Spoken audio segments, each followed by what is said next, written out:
Ever need help explaining what gefilte fish is or need something to cure your Christmas tree envy? Well, thanks to Lisa Klug's new book, Cool Jew, even your mamala can stop worrying and get all her questions answered. JTN sat down to schmooze with the maven of Jewish coolness herself to get a bissel a taste of what's in her new book. As you heard, my name's Lisa Alcalay Klug. I'm a Ashkefardic Neo-Hasidic Karlebach Shomer Shabbos Jew. I had started noticing these trends. You know, there's all these cool Jewish products that are irreverent and funny, like Hebrew and Meshuggah. Those had been around for a few years, but then there was this t-shirt trend. And then all these really cool albums came out, like with Jewish reggae or Jewish hip-hop and punk klezmer. All this stuff that never existed before. I started seeing that this trend was really big, and it wasn't just a trend in New York and in LA.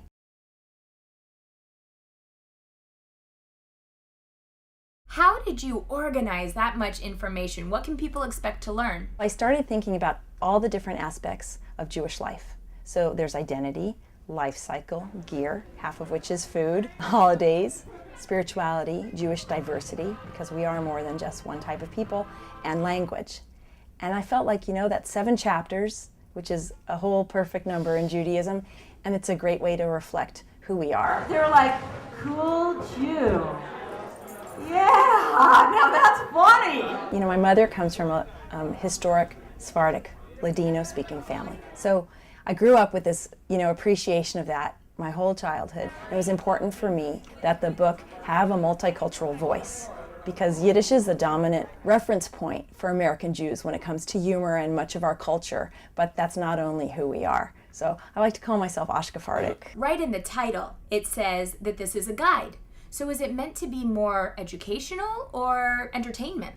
I think it's really both. It's entertaining in that you get great stories like the story about Elvis.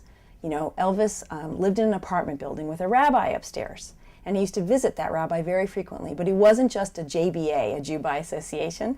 Elvis came from a long line of Jewish women, and when his mother died, he put a Jewish star on her tombstone. So it's hard to believe, but true. Elvis was a Yid. You have this amazing Jewish pride. It emanates out of you, it pervades the book. Where did it come from? That was a message I really wanted the book to convey. And, you know, my father's a Holocaust survivor. So I told you a little bit about my mom, and my dad, on the other hand, represents Ashkenazi culture. He was born in Poland. He came here after the war. And my father's legacy throughout my whole childhood was always never, ever be ashamed that you're a Jew. What do you hope this book inspires? Well, I would love it if it gave people a sense of pride and a sense of strength. I really feel like when you know who you are and you know where you come from, it gives you a platform of strength for your whole life. If that inspires people to go away and explore their Judaism in a deeper, fuller, richer way, then, you know, the book will be a really great success.